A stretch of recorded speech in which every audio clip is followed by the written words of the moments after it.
Hi, everyone. Welcome back to Bufnagle the podcast, where we explore entertaining and enlightening discussions of the adventure of life and all things good. From science and technology to history and philosophy to leadership and success. We hope to give you a better understanding of the world and skills for everyone to pursue their own adventure.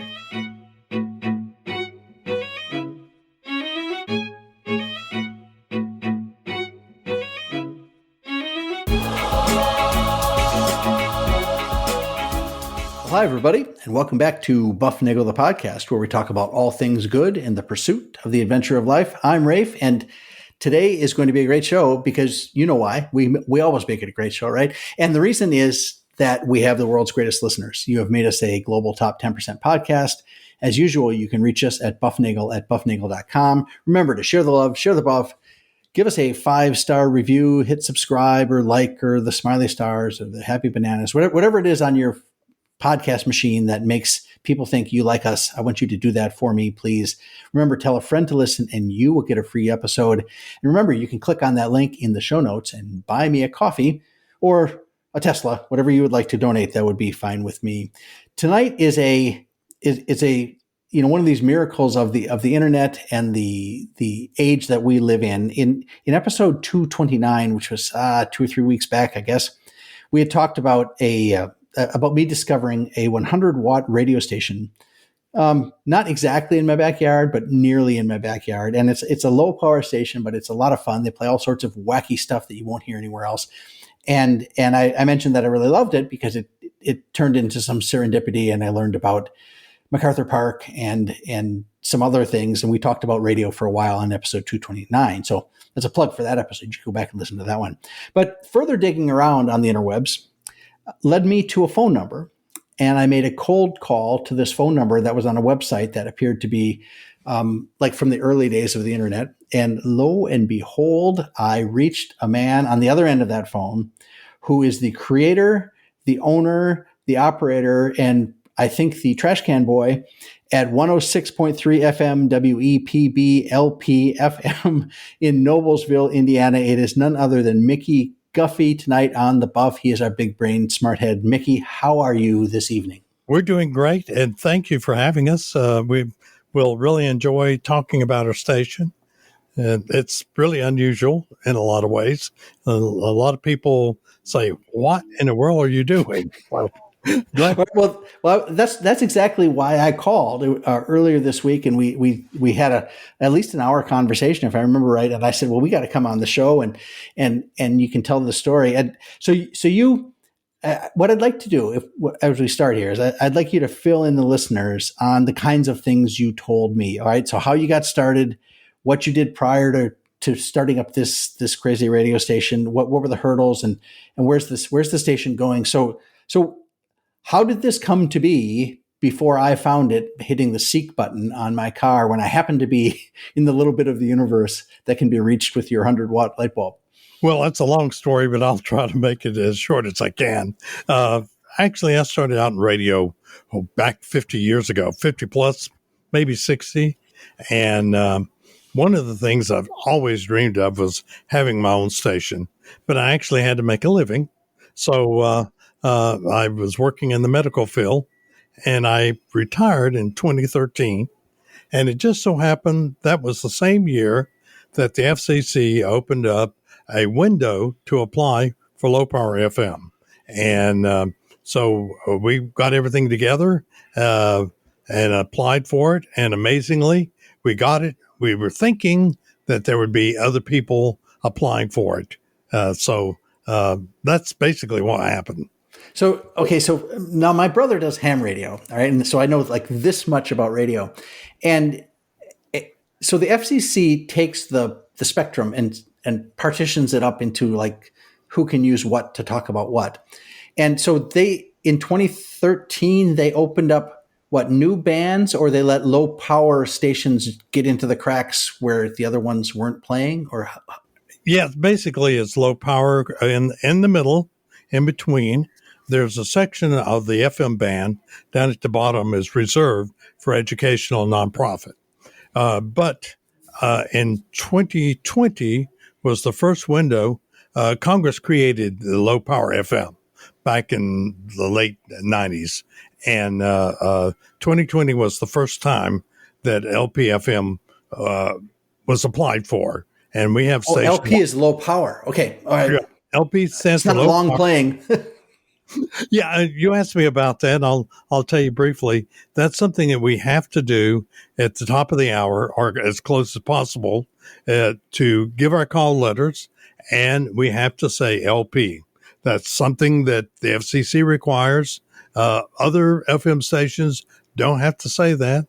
You know, the regular power stations, they can say FM or they can leave it off. But we have. I'm going to interrupt you again because this is how it always goes. I always think of these extra questions. So there's low power. Is there like medium power, high power? Or is it just anything above a certain wattage? Where are the lines? That really gets complicated. There are different power levels for FM stations, and it depends on the part of the country. If you're down below the say the Kentucky line, that actually highest power FM is 100 kilowatts. Up north of that, it's 50 kilowatts. And the reason is because you've got more cities as opposed to the others. And that's the way it goes out to the Mississippi River. Anything west of the Mississippi can go to 100 kilowatts. Oh, really? Okay, so 100 watts is really, really small. And yeah. Is that the limit for low power, or how high could you? I mean, can you just like turn a knob up and get more power, or how does that work? Oh, well, let's see if I can explain the power thing. 100 watts at 100 feet is the standard. If you go above 100 feet with FM, the higher you go, the better you are, the more coverage area you have. So you have to lower the power. If you're below 100 feet, and we have a lot of the antenna height, right? The height of right. Yeah. Okay. The antenna height. And if you go below 100 feet, you can still only have 100 watts. Now, there's another set of low power. I'll say low power, but they don't have that designation. Translators can have 250 watts as opposed to LP. But that's really, we were hoping for years and years and years that we could go to 250, but looks like that's not going to happen. But there are stations below, I was talking about 100 kilowatts and 50. There's stations that are 12 kilowatts in the south and 6 kilowatts in the north.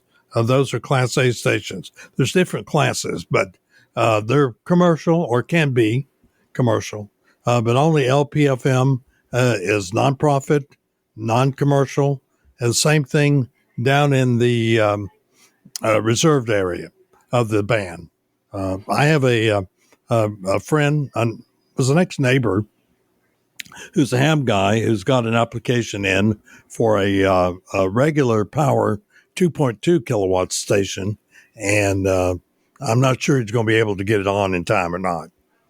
So you have to. So you apply. Do you fill out a form? Do you go to an office? Do you bring somebody cookies? How do you apply and get approval to be one of these stations? Well, first of all, it has to be during a certain time period, usually a week. 1 week. I think about every 10 years. We had one in 2020 and the one 2013 that we were on, and there was just one recently at 2023 for low power FM, and they're only processed during that week, and you put in the applications during that period of time, and the FCC goes through it. You have to be a nonprofit. You have to prove that you're a nonprofit. You have to have a mission. There's a lot of things, hoops you have to jump through. You have to live within 10 miles of the transmitter. And there's a lot of requirements like that. So it's getting tougher. Yeah. So and then they announce this that starting on this date we're going to take applications, and they just decide. Yes, they do that about a year in advance. Last time I think it was maybe 6 months. When I applied, it was a full year, and but we kind of had a hint that they were going to do that, but it's only opened up for that period of time and they take the applications, and it goes through a complicated thing because there's a lot of people that would apply for the same frequency or a frequency that would affect the others. And they call them MX frequencies. And the FCC wades through those with a point system. And it gets a little complicated because they give them time to kind of work things out. And then some even have time sharing. One group may broadcast in the daytime, and another group may do it at night on the same frequency. Wow. And is it considered the same station They're two different stations. They just share the same frequency. And we're about the same thing as, like you're in Carmel. Carmel High School, for instance, has a 400 watt FM station. And so it's Carmel. What do you expect? You're right. And of course, there's one in Pendleton that's a full power station. I think it's maybe a 1 kilowatt. I'm not sure. I'd have to look it up. But that's basically the way it's arranged. And they kind of squeeze you through. The important thing is the distance between stations.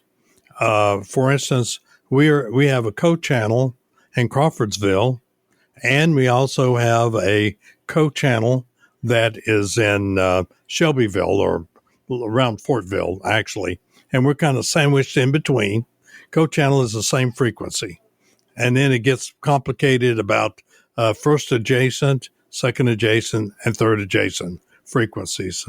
So distances is the main thing that they're looking at. So that kind of gives you a little how complicated it gets. So if you say I'm planning to put my transmitter here, and I think that's a good idea because this is where the other transmitters are, and here's where it won't overlap. I mean, do you explain all that, or do you just tell them I'm planning to do this, and then they check it out and they go, yeah, this guy knows what he's doing, or it's like, well, that's never going to work. No, they actually check. You have to actually put the latitude, longitude, exactly where the antenna will be. And you have to do that before you know what you're going to get, right? I mean, you have to have that planned. You have to do it before they even approve it.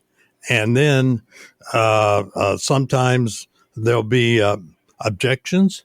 This round was really surprising that I saw a high number of broadcasters objecting to someone applying for a license. And so those informal objections, the FCC hears those and kind of weighs those in. And sometimes they decline the station. Other times they approve them. So it really is really kind of a convoluted system, but it's not easy. So you applied way back when, after you retired in 2013, and you filled out all the forms, and you submitted the form, mailed them in or emailed them in or something like that, and then you sit around and wait, and then they come and tell you, and you found out that you were the only one who applied for that frequency. Is that right? No, you actually apply online. Okay. You apply online, and then you're notified by email and slow mail as well that you're granted a construction permit. And then you have 3 years to complete the station. And so you have to have it on the air or completed within 3 years is basically the way it works. And so it's a race, and we recommend no one buy any equipment until it's been approved. There have been people in the past that, I'm going to apply for this. And they go out and buy a transmitter and an antenna and a tower or whatever, and then find out that they've been turned down. So someone else applied. No, I don't need exact details here, but what kind of costs are involved with a transmitter and putting up an antenna? I mean, it's not going to cost you $35. I mean, it's going to be, there is some outlay here. So what? No. It depends on what you can get by with. Certainly, I think probably for us, we have invested in equipment probably and time, maybe $50,000. Whoa. Okay. Wow. Okay. And it's not unusual for someone to have 100,000. And we actually did it on the cheap because our antenna is in our backyard, and our tower and our transmitter, everything is in the house. So it's right here. But other people, they'll have a building or some Right. kind of place where they'd have the station, and they may have volunteers that come in and work on the station. That's very, very often the case. And there's different people. There's about, maybe a little less than 2,000 low power FM stations out there now. And so we just happen to be one of them, but we're kind of unusual. About half of them are religious stations, and the other half is maybe a particular a group, or like inner city groups, or maybe Hispanic groups, or something like that. But there's only a very few that program like we do. Very few. Yeah. Okay. So I want to talk a little bit about that, because you kind of told me the setup that you have, because it's a small operation, right? It's you and your wife and yeah, that's our organization. Basically, that's it. Our family it's the board of directors, and you have to be an organization. You can't be an individual. Okay. So you have to be an organization, a nonprofit, and it has to be legitimate. We're a 501c3, although you don't have to be.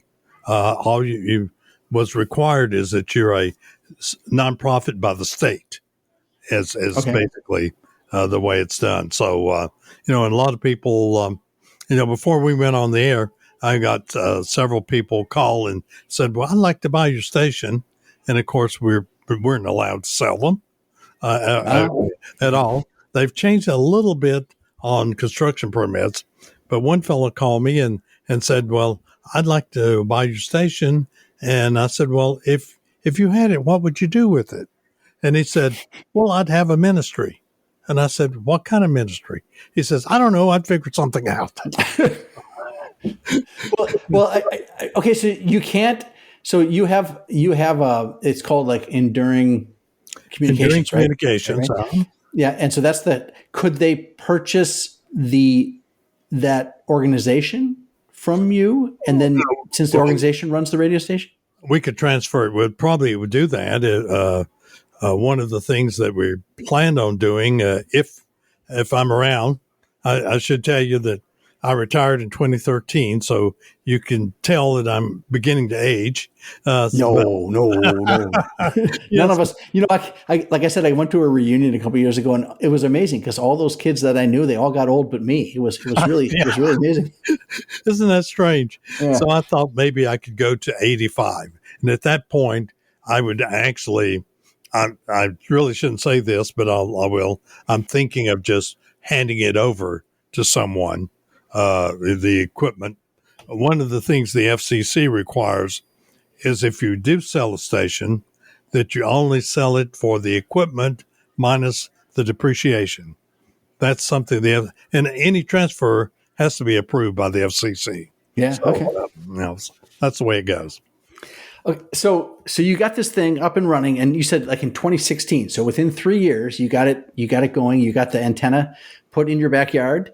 Yes. And did the HOA hit you up for that, or did? Well, that was. I hope they're not listening. Now, when we were working on it in our backyard, a lady from the homeowner association came over, and I happened to be up late that night before. So my wife answered the door and talked to her. And when I got up, she says, you need to call this number. And I said, oh, no. And she said, yeah, it's from the homeowner association. So I called the lady, and she says, what are you doing there in your backyard? And I explained to her. And it's important when you tell this story, Mickey, that you go into the voiceover, right? That you change the voice when you talk, right? When it's the lady from the HOA, that's exactly how she sounds. Yes, that's right. That's right. And she said, what are you doing? And I told her, and I said, well, I don't want to ruffle any feathers or get in any kind of trouble. She says, oh, no, I just wanted to know when you're going to get the darn thing up. So so we've been lucky so far, and no one has really complained, and we do have some neighbors that love the station. So maybe they'd go to bat for us if we did have a problem. But we look that's at great. the yearly meetings to make sure that we're not on their agenda, because you never know. But that it was not an easy way that we arrived at that point of putting the antenna in the backyard. We looked around. A lot of the low power stations are on cell towers, and the price they charge is enormous. There's no way we could afford that. And then we found an antenna that was empty, a tower that was empty. And the fellow that owned it and the building, he says, I'll rent you the tower, but you need to take out $6 million worth of insurance on my building. And it's like, I have no idea how much $6 million insurance would cost, but I know we couldn't afford it. And so we went around different places, and one place that we stopped at was a place in downtown Noblesville, and they have a chimney. And the fellow there said, finally he says, I'll tell you what, you can put your antenna in the chimney, and then after 3 years, you just turn the station over to me. And I knew that wasn't going to work. So, and I just happened to find a company that builds aluminum towers. And so we could just lay it flat on the ground and horizontally, and then pull it up vertically. And that's what we did. But it took a lot of work to get that up. We had to dig a foundation that was a lot of fun doing. And one estimate was $9,000 just to dig the hole and put concrete in. And so we did it ourselves. We couldn't do it today. Physically, our health has taken us to that point. There'd be no way. You dug this by hand? No, we used an excavator. Oh, but we had to get the all the dirt out. We had to put it in and take it over and dump it. So that took a lot of work to do that. But we got it up, and we've been running ever since. And we primarily program for adults. For seniors actually. I'll tell you what our I said a nonprofit has to have a mission, and our mission is to connect senior citizens through radio broadcasting and by inspiring, informing, supporting, entertaining, and promoting empowerment. So that's our mission. And it is. Like I said in episode 229, I told people about the station and how I hear just a very eclectic mix of stuff, but nothing. I have to say it's stuff that I don't expect to be together, but it's not stuff that is so wacky and far out in the tales that no one's ever heard it. It's not the kind of thing that you only run into in some very strange old record shops in downtown Detroit or something. These are most of the songs I hear are things I've heard, or they are covers of things I've heard. Yes. And that's the thing that amazes me. It's like, wow, I had no idea the Rockettes did that song, or Glenn Campbell did Rocket Man. I had no idea, or whatever it is. So I love the fact that there are all these different covers out there that I'm hearing, and a lot of them instrumental. There's, I think, essentially half the stuff you play is instrumental. Is that right? Oh yes, it's the way we arrange it is about a third is instrumental, and we do that intentionally. And yes, it's mostly covers. We do have some original, and I've had a little criticism over that, saying, well, why don't you play the originals? And we do, but we also have a lot of covers. And the way we pick the music is the way you would buy it. We buy our music from Amazon most of the time. And I think we have around 3,500 CDs right now. And what we do is I go through and I listen to each cut and say, okay, we'll play that one. No, that one's too much. And, we go through. So if it's playable, it's on our in our database, and we play it somewhere along the way. And the way the computer actually picks it, we just simply give it the criteria, and the database engine actually churns them out, and it picks the least recently played track. So if that gives you some idea how it works. Oh, so you give a set of criteria, like I think you said something like male vocalist, soft jazz or something like that, and it'll go to that set. It'll find which one hasn't been played in the most period, whatever, the oldest one, the one that has not been played in the most time.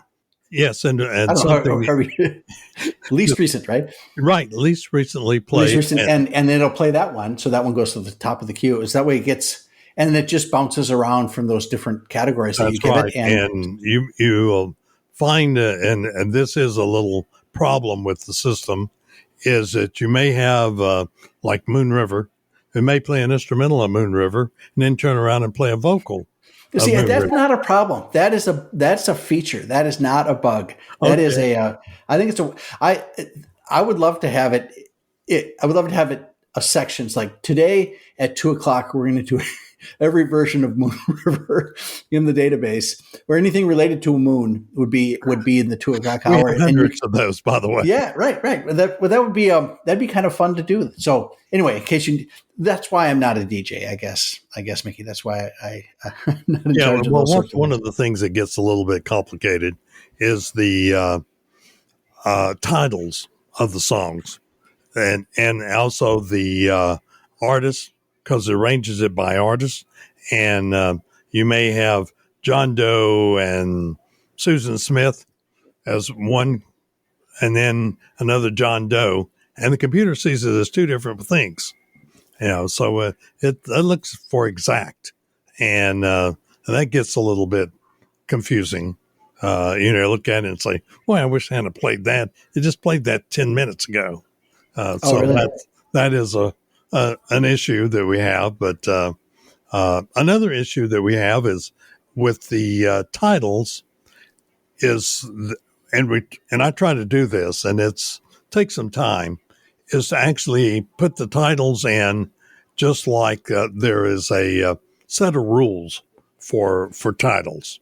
The capitalization, like of or the or and or those are small letters. And of course, the record companies have a tendency to put everything in caps, and that creates a problem. So I have to go through and correct those. And that takes some time. So is there any? So you're free to just play any song you want that you own. There's no copyright things on there. There's no file sharing issues or worries about. Is that? I mean, I assume it's all on the up and up, but does seem a little bit. I mean, I guess that's what the radio stations always used to do in the day, and I'm sure they still do it. But it seems in the days since Napster and since iTunes came into be, it seems like Are there any rules on that? Yes and no. There's rules for the internet. There are definite rules for the internet. For instance, on the internet, you can't play two songs from the same album or from the same artist within an hour. There are all kinds of rules like that. If you're legally streaming, I know people cheat that, but and the cost. It costs me about $1,000 a year for ASCAP, BMI, CSAC that we pay to be able to play the music over the air. But on the internet, if we did that, we do stream, but not publicly. Now, I shouldn't even say that, but that's true because we monitor our signal even when we're out of the area. And so via streaming, and it's private, and occasionally somebody will find us, and we get those. And right now, we got some listeners in Korea and Japan, and so I drop them off occasionally, but they legally shouldn't be there. We don't have it on any directory, but if we were streaming publicly, it would be a couple more $1,000. and we'd have to follow the rules about playing the same thing. For one of the things that we do, like at Christmas, we run Handel's Messiah, the complete Messiah. It's 3.5 hours, and we run it complete, uninterrupted. We couldn't do that if we streamed on the internet because of the rules. And there are certain rules like that. So are those rules put together by the who puts those in place? That's got to be the would you listed the BMI and ASCAP and those, are those rules from those groups, or that's not a legal law thing? Right? Well, yeah, you're getting into another area. It's called Sound Exchange, and it's the division of the Library of Congress. It was created by Congress, and they collect funds for streaming and distribute those to the record companies. And now there's noise about the artists want radio stations to pay them as well. So we're getting into that. If it gets to the point where we have to actually pay the artist as well as the creators of the music, then we're looking at probably too expensive, and we'll have to just drop out at that point. But that's where we're at right now. But it is. You can see it's a difficult thing to work out, because the people who create content creators need to be compensated, and you can't expect them to do it for nothing. And on the other hand, it's really difficult to tell somebody that after they buy something, like I buy your record, it's hard to tell them that they can't do with it what they want. So I see both sides of that, and I'm glad I don't sit in judgment trying to legislate that, because I'm not sure how to do it. No idea. If we were looking back at it, what they should have done is give the artists a piece of the action, the record companies. But the record companies had a lot of power. You know, if you had an artist that wanted to perform, the record company said, well, we'll actually front all the money and we get all the profit. And you can get money when you do concerts and things like that. So, but on the other hand, most of our music, not most, but a lot, was recorded 60, 70 years ago. We do things a lot. It was recorded in the early 1950s. So we go that far back. And something that may have cost, a couple of $1,000 to record at the time, you know, they've gotten millions for it. So right. You know, I wish you hadn't asked me that, because I feel strongly about it. Is the record companies are still taking the artists for a ride, and they should be splitting the profits with the artists and not the other way around. Yeah, I hear you. It's difficult to be a content creator. That's all there is to it. And it's and those I don't. It's and I'm sure there's politics on all sides of that thing, and it's a difficult situation to be in. So, okay, we are wow. Okay, we're well over 30 minutes here. I'm going to ask you 3 questions here, Mickey, if I can. Okay. All right, and to let you think about I want to ask you 3 questions about this time of being a radio station. What did I call you? I called you creator, owner, and operator, chief cook, and bottle washer. What have you learned? And what are the unexpected sorrows and joys that you've gotten from doing this? I can't imagine you just wake up one day and do this. It's had to, like you said, it's been in the back of your head for a long time, and you finally get to do it. So what did you learn? What are the unexpected joys and unexpected sorrows? Well, this may not surprise you at all. I've learned that hobbies can be expensive, and this one is. So that's probably the biggest thing. Also, and something that you can probably relate to, if you do anything that's publicly out in the public, you're bound to be criticized. So that's the other thing. I've learned to have a tough hide in that regard, and but it's thrilling too. I enjoy it. It's fun for me, and I'm my wife, believe it or not, she has supported me with this, and so it's amazing that she's done that. It creates a lot of hardships for our family in a lot of ways. But that probably the thing that I enjoyed the most is getting responses from people who say they enjoy what we do. And so that for me is the whole reason for doing it. And I would do it over again. And I know that at a certain point in time, I'll have to turn it over to someone else. But that's just, we'll just have to go that way.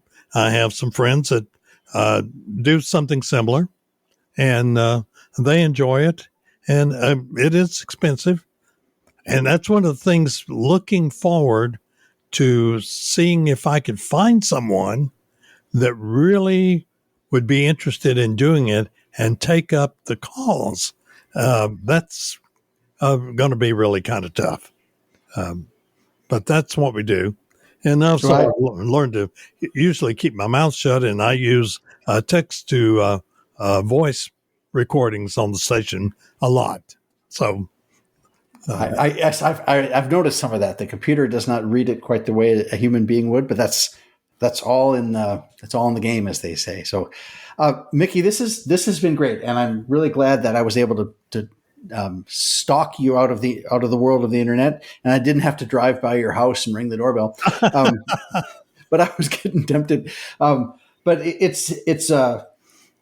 is a joy of mine, actually, to listen in the radio to your little station. So thank you very much. I appreciate what work you and your wife are doing, and that's it has been a joy having you on the show here tonight. So thank you for being here. Thank you for having us. We enjoyed talking about the station, and I really enjoy the way you're doing your work. I was really impressed with it. So thanks for having us again. Well, thank you. Like I said, it's a hobby, and sometimes it's more expensive than we want it to be. But in the meantime, I'm going to encourage all our listeners, as we always do, to go seek the good, live virtuously, and flourish, and enjoy the adventure of life.